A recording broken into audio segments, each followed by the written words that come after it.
Morjesta. Oltais taas jännän äärellä. Niin kuin tästäkin ehkä voi päätellä.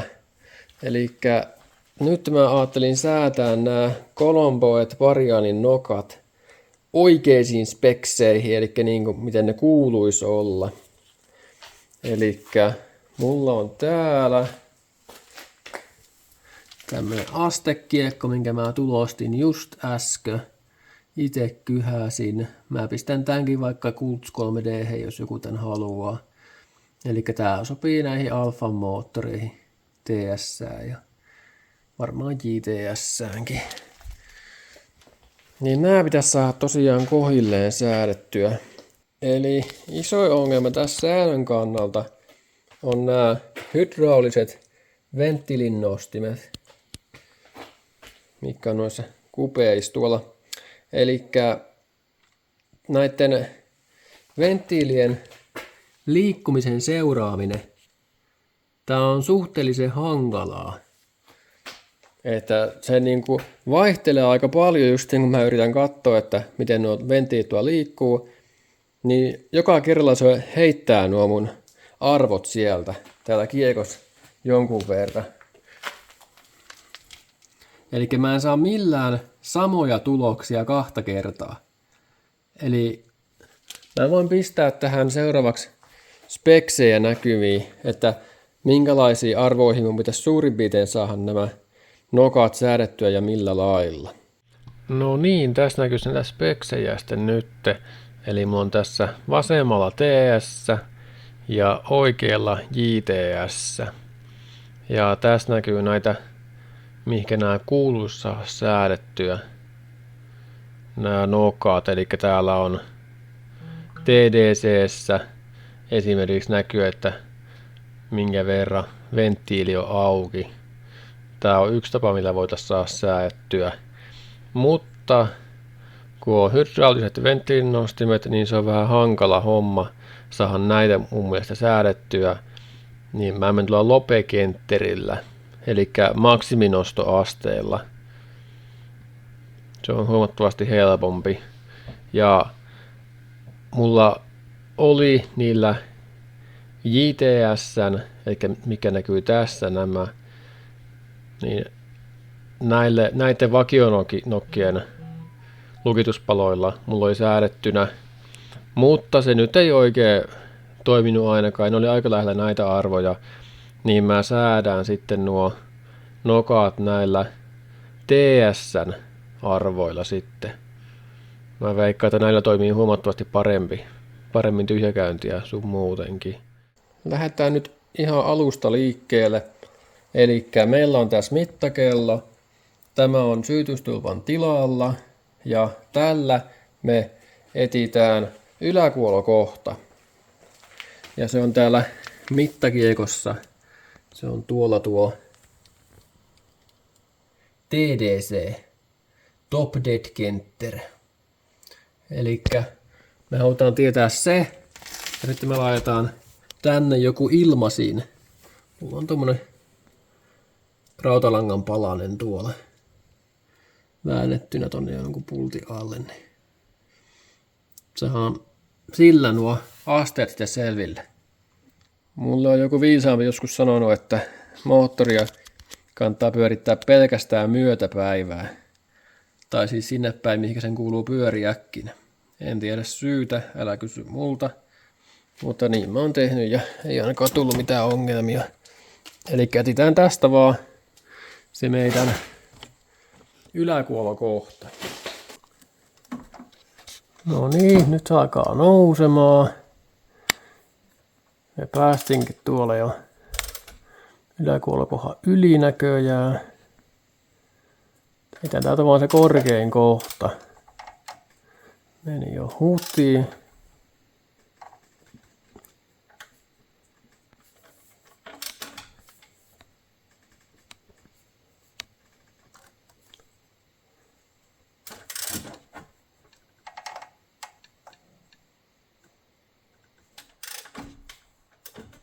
Noin. Tota ylemmäs se ei nouse.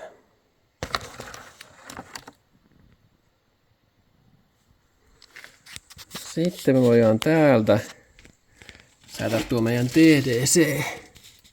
No se nyt pitäisi siellä olla aika lailla oikein, kun mä se säädin jo.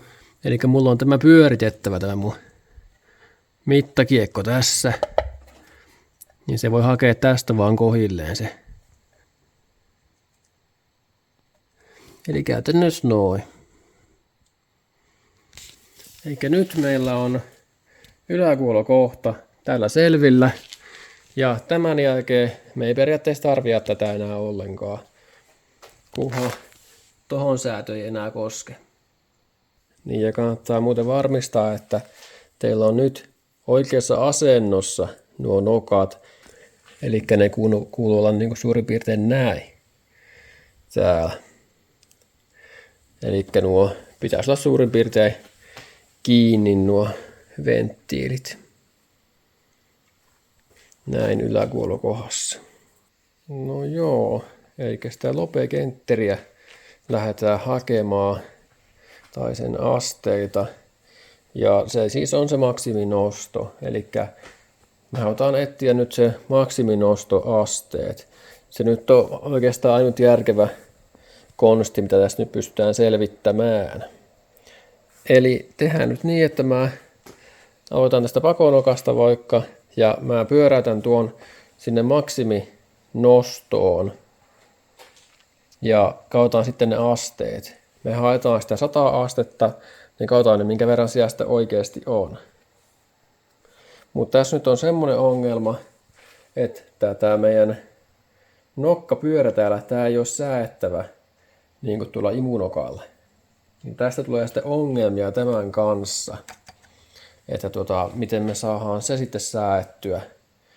Ja mä nyt äkkiä laskin, niin näiden hampaiden väli, tässä on 7,2 astetta. Eli me saadaan säädettyä sitä 7,2 asteen välein.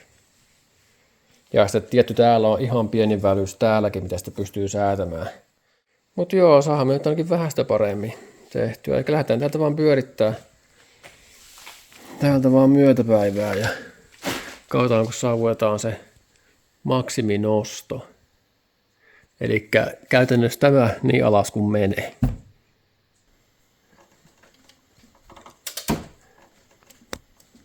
No niin, nyt mentiin sen kohan yli jo. Tää on vähän hankalaa saa sitä kohdalle, eiköhän sitä saa ainakin suurin piirtein.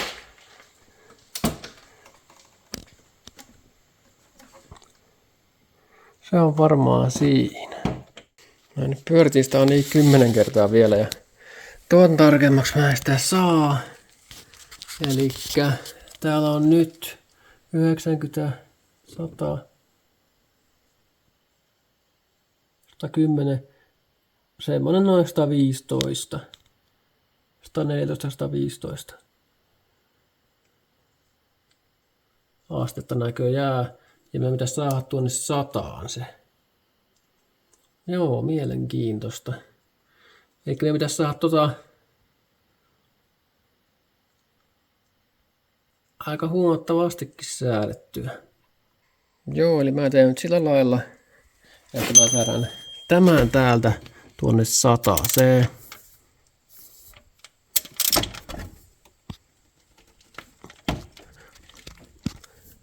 Suurin piirtein. Nyt se on siellä aika lailla justi. 100:ssa, joo. Ja sitten antaa olla tässä. Sitten mä löysään vaan ton hihnan. Sitten mä löysään tän tosta. Sitten mä pyörään nokkaa tosta vaan siihen maksiminostoon täältä. Katsotaan miten onnistuu. Täällä on ihan pieni liikkumavara tuolla. Ehkä jotain puolihammasta tai jotakin.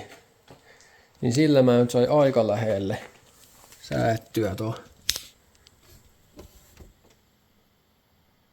tuonne 100. Ei se nyt ihan siellä vielä, tai ihan täydellinen ole, mutta tosi lähellä. Tää antaa nyt olla noin. Sitten mä seuraavaksi menen tän imupuolen kimppuun. Joo, tää imunokka nyt on tuolla maksiminoustossa. Ja tää näyttää tämmöseltä. Eli 125. Ja 128 mä nyt pyrin. Elikkä mä menen TS-arvoilla. Nyt tällä kertaa. En tiedä onko se JTS-arvot vai TS:n paremmat, mutta mä ainakin tähän kokeilin säkäillä vaan sitä imunokkaa myöhäistä silloin aikaisemmin, niin sai tyhjäkäinen toimia paremmin. Enkä mä sitäkään tosta ainakaan ajatellut yhtään aikaistaan. Ja nyt tää on niinku 125 ja no se oli oikeastaan just 128, niin varmaan turha säätää tota ylipäätään, mutta no joo, no tehdään nyt sillä lailla, että mä täältä löysään nuo. Mä pyörätän sinne 128.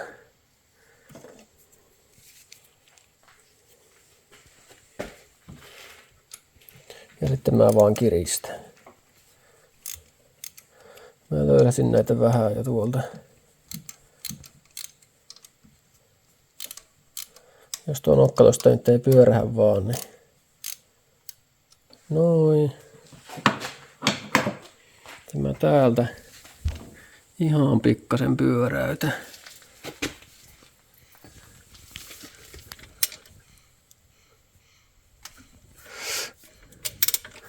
Niin on vähän liikaa. Noin. Sitten mä kiristän nämä täältä.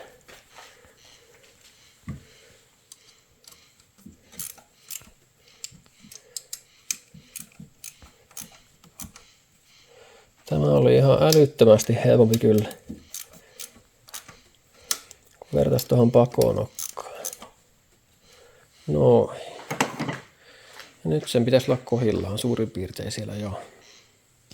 Ei se ollutkaan ihan niin helppo. Loppuukaan sitä nokasta säätövaraa vai mitä ihmettä, kun varmaan kun mä pyöräytin vähän liikaa, niin sitten nokkakin pääsi pyörähtämään.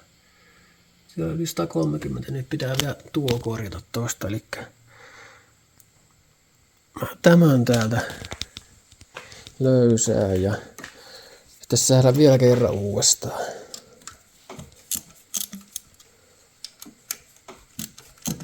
Sitten mä tarkistan vielä lopuksi, että miltä tää vaikuttaa. Kokeillaan säätää uudestaan sinne 128.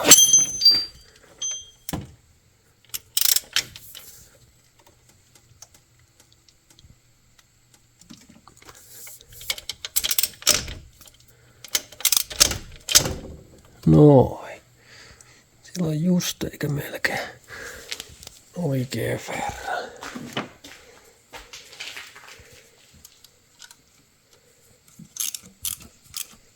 Olisikohan se nyt lähempänä.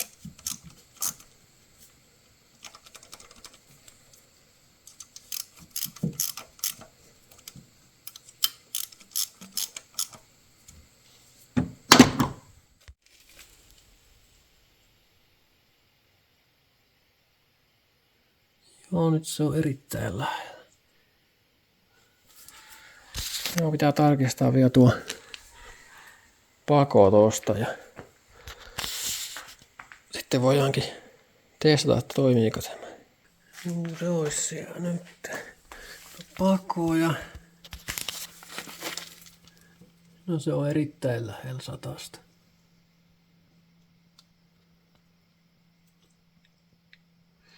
Yes. No sitten voitaisiin verrata vielä, että mitenpä näihin palikoihin on ero, että oliko tuolla säällä mitään merkitystä. No niin, katsotaanpas. Eihän tästä nyt sitä ihan kunnolla näe, mutta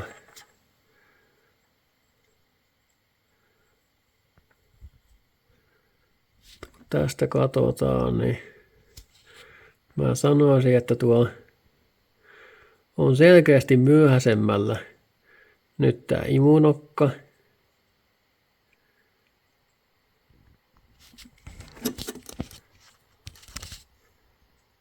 Kyllä on selkeästi myöhäisemmällä nyt. Elikkä tämän tuohon se vaikutti aika paljon. Mites tämä pakonokka?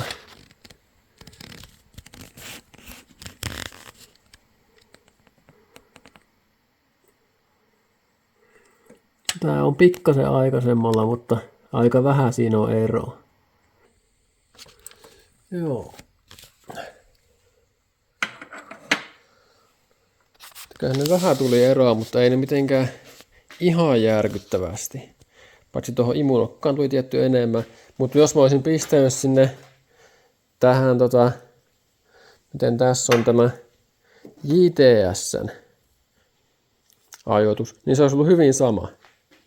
Mutta mullahan se oli jo näiden avulla säädetty ja se ei toiminut tyhjäkäynti juuri ollenkaan. Että oli tosi vähän alipainetta tyhjäkäynnillä. Joo, mutta kokeillaan nyt näillä ja katsotaan miten pelittää. Käydään nyt äkkiä läpi vielä, että mitä kaikkea mä tässä käytin. Eli oli tää mittakiekko, minkä mä tulostin.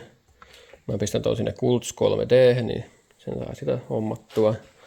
Tää sopii ainakin tuohon Alfan TS-moottoriin ja sitten näihin Fiatin vastaaviin. Sitten tuon mittakellon tartti. Mulla tässä on 2 kappaletta, mutta tässä pärjäisi ihan yhdelläkin vaan. Kun tähän jalkaa pystyy, se on kiertää tuossa kiinni vaan, niin sitä pystyy vaihtamaan eri mittaiseksi. Ja tätäkään ei pakko olisi käyttää, siihen voisi käyttää lukitustyökalua. Mietän moottorilukitteen yläkuolokohtaa tuon ekan sylinterin, mutta se on epätarkka. Et siinä on semmoinen asteenheitto siinäkin jo. Tällä saa tarkemmin tällä. Ainakin omasta mielestä sen kohilleen. Ja tämä jalka tälle heittokellolle tai mittakellolle, mitä sitten haluan sanoakaan, niin tämä on tämmönen 1, 2, 3 nivelinen. Ja tässä on vielä säätö toskin noin. Tuo on tosi näppärä ja tää on vielä täällä magneettijalalla. Tämä oli tosi hyvä. Mä tostakin pistän linkin. Mä pistän näistä kaikista linkit tonne video alle descriptioniin kuvaukseen, niin jos on jollakin tarvetta, niin tuo on tosi kätevä kyllä tämä näin. Tähän vaan tarvitsee jonkun, mihinkä tuon sitten kiinnittää. Niin mä käytin tämmösiä painavia metallimöykkyjä. Vaikka joku tämmönen 2 kilon paketti, niin ei kyllä heilu yhtään enää. Tuo riittää aivan varsin mainiosti tämmönen jo. Heitin tuohon päälle se vaan, että ei ollut mitenkään edes kiinni. Joo, mutta ei ton enempää sitä tarvittukaan. Sitten vielä nokkien säädöstä. Tää imunokka oli ihan älyttömän helppo, koska tuo on säädettävä. Elikkä mä vaan tämän käänsin maksiminostoon. Sitten mä löysin tosta nämä pultit. Sitten mä pyöräytin moottori täältä siihen oikeaan asteeseen, mikä piti olla, eli se oli 128 tuolle. Ja sitten mä vaan lukittin nuo siihen. Ja se oli sillä selvä, että se meni niinku toisella vai 3 yrityksellä kohilleen tämä jo. Mutta tuo pakonokka, tämähän ei ole säädettävä. Siellä on ylipieni se. Siellä tosi pikkasen pystyy liikkumaan. Se oli noin puoli hammasta, mitä tuo pystyy liikkumaan tuo nokkapyörä tuolla. Eli mä tein sillä lailla. No sama on just juttu, että mä löysäsin tämän tästä näin. Eli säädin tämän eka siihen maksiminostoon. Sitten mä löysäsin tämän. Ja sitten mä yritin pyöräyttää täältä kohilleen sitä. Eli se oli 100 asteeseen. Mutta se ei onnistunut, koska tämä jumitti niin pahasti. Jostakin syystä se koko homma pyöri pakettina siinä. Jotenkin tää kiristi niin tää hihnasta niin jotenkin pakettia, että se oli niin yhtä tavallaan kiilautunut siihen niin, vaikka tää olisi pitänyt heilua tän nokkapyörän tässä, mutta se ei liikkunut mihinkään. Se oli jotenkin jotenkin tavallaan kiilautunut, vaikka ei olisi pitänyt ollakaan. Niin mä tämän tästä löyhäsin aivan löysälle. Niin sitten mä sain sitä liikutettua käsillä. Sitten mä vaan hain manuaalisesti sen kohan tohon noin, mikä se niinku voisi olla. Ja sitten kiristin tuon noin. Eli vaikka mä säädin tätä oikeaan kulmaan sen niin se ei silti mennyt tänne oikein. Eli mun piti monta kertaa, varmaan lähemmäs 10 kertaa säätää noin, että mä saan sen kohilleen. Se oli tosi hankala. Mutta sain sen loppujen lopuksi kumminkin. Ja tuolla se säätövara riitti kyllä. Se nyt on varmaan ihan tapissa kyllä. Eli mä pyöräytin niin paljon myötäpäivään kuin meni. Ja sitten se oli aika lailla kohillaan se säätö. Joo, semmoista. Oliko tää nyt kasaan vaan ja kokeillaan, että onko parempi tyhjäkäynti. No niin, ja totuuden hetki. Mä otin tästä tuon päätymuovin vielä pois. Jos mun pitää säätää sitä kiristintä vielä, niin sinne näkeekin. Noin. Vaikka onhan sillä reikä kyllä kiristimellä, mutta sinne ei näe yhtään mitenkään.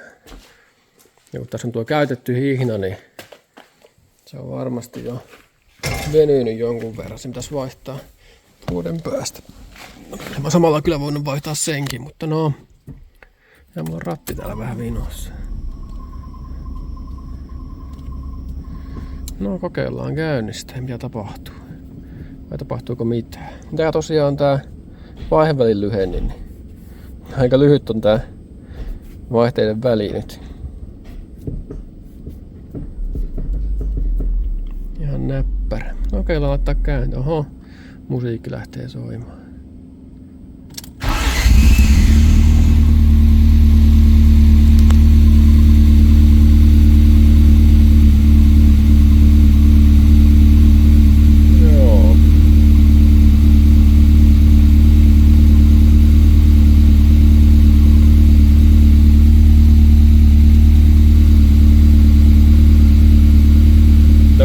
Parempi mitä tää oli niillä JTS:n säädöillä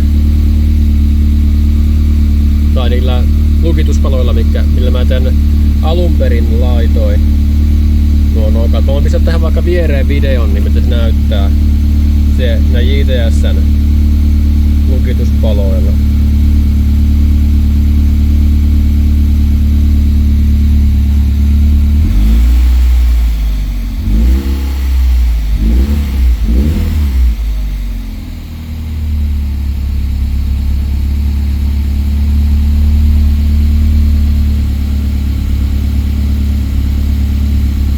Ne vähän, että nuo kierrokset laskee tuonne 800, niin näkee tuon, että mitä tää oikeesti on sitten tuon tyhjäkäynnillä tuo alipaine.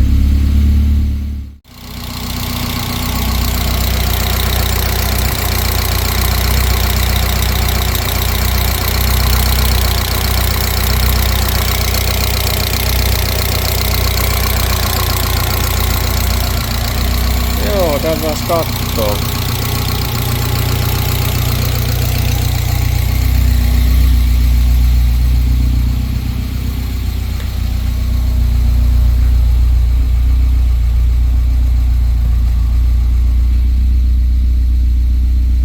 Joo.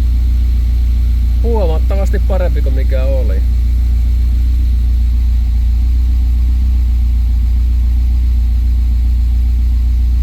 Ihan pikkusen hakee tyhjäkäynti tuolla.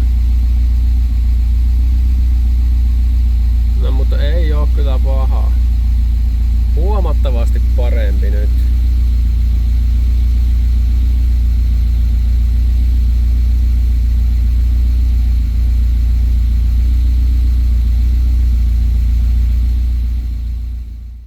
No joo, mä oon tällä ajellut nyt reilun viikon ja no mitä mä nyt oon huomannut, niin kulutus on tippunut ainakin tuon auton oman mittarin mukaan noin 0,5 litraa satasella.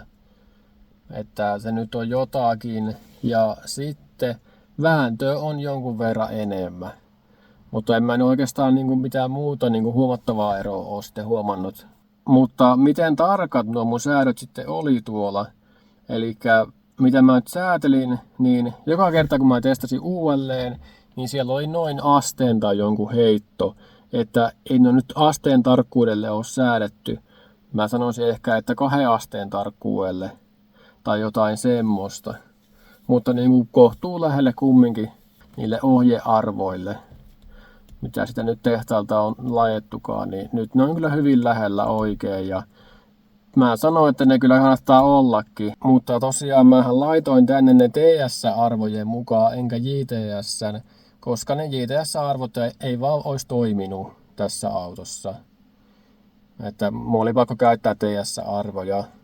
Mullahan oli niillä JTS:n lukituspaloilla laitettuna nämä, ja ne oli aika, no ei nyt ihan lähellä niitä ohjearvoja, Colombo Pariani, mutta ei nyt ihan älyttömän kaukanakaan ollut, ja ei kyllä toiminut yhtään, että on kyllä huomattavasti parempi nyt. Mut joo, eipä tällä kertaa tämä enempää. Morjens.